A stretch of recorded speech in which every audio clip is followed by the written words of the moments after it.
time ago, an American airplane dropped one bomb on Hiroshima. President Harry S. Truman broke the news to the American people. An atomic bomb more powerful than 20,000 tons of TNT exploded high above the Japanese city of Hiroshima. The bomb virtually erased the city and its inhabitants.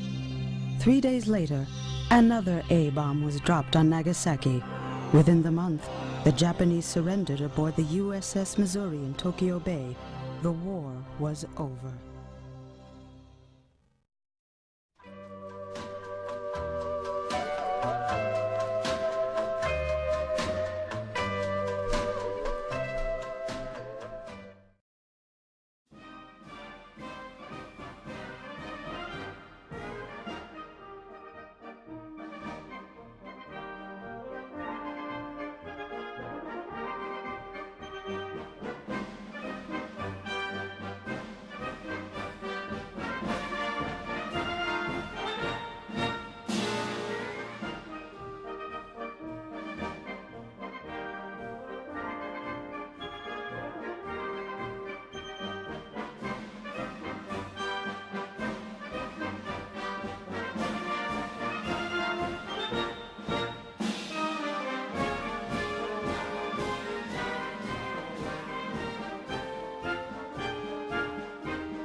President Truman's dramatic announcement that Russia has created an atomic explosion sends reporters racing for Flushing Meadow, where Russia's Vyshinsky arrives to address the United Nations. Mr. Vyshinsky, have you got any statement about President Truman's statement on the atomic bomb? Please, excuse me. Does Russia have the atomic bomb? Yes, sir. Well, what's your reply to me?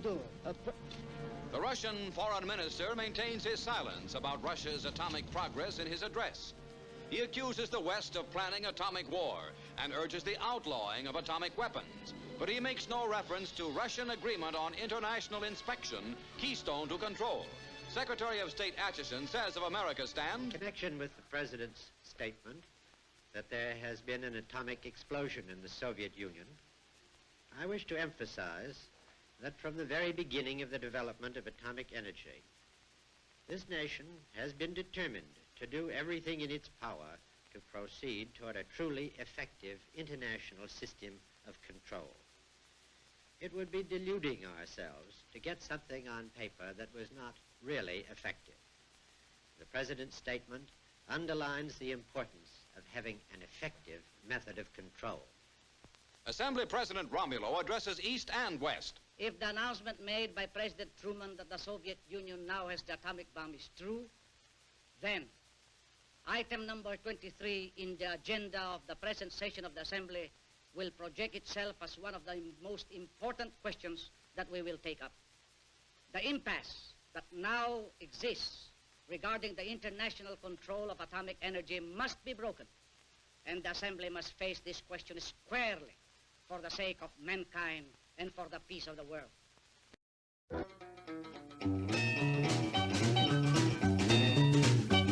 They're building an atom bomb, gonna blow me out of this place. They're building a bigger bomb, what a crazy human race. Let them kill us all and we'll stand and watch. Well, brother, that ain't for me. I'll be running in or jumping in. You are out in the open. Without warning, you are startled by an intense flash of light. You have seconds before the shock wave will hit you, before the debris starts flying. Hit the dirt. Get behind the nearest and best shelter. A ditch, a depression of any kind, but get down, flat on the ground, flat on your stomach.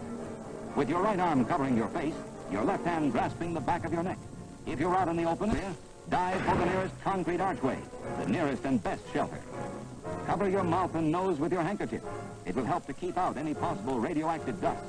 If you are blinded, it is only temporary. With the blast over, get out of the wreckage, remembering to keep as clean as possible.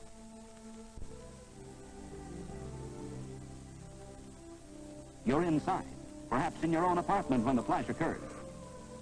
You have seconds. Move toward the nearest doorway, corridor, or a stairway, or get under a bed or table. or get behind a couch or other large, heavy object.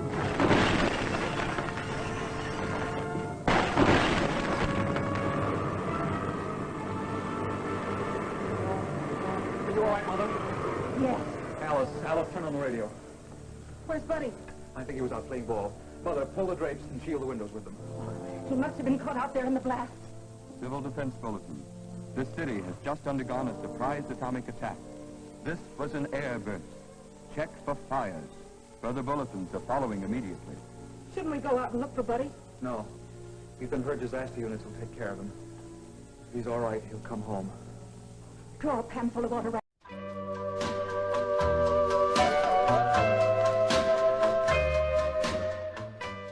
let's talk about your life and the life of your family. Our top scientists and government agencies concerned with home defense state flatly that shelter is our best defense against radioactive fallout. These are the facts. Number one, in a nuclear war, radioactive fallout would threaten more people than either blast or heat.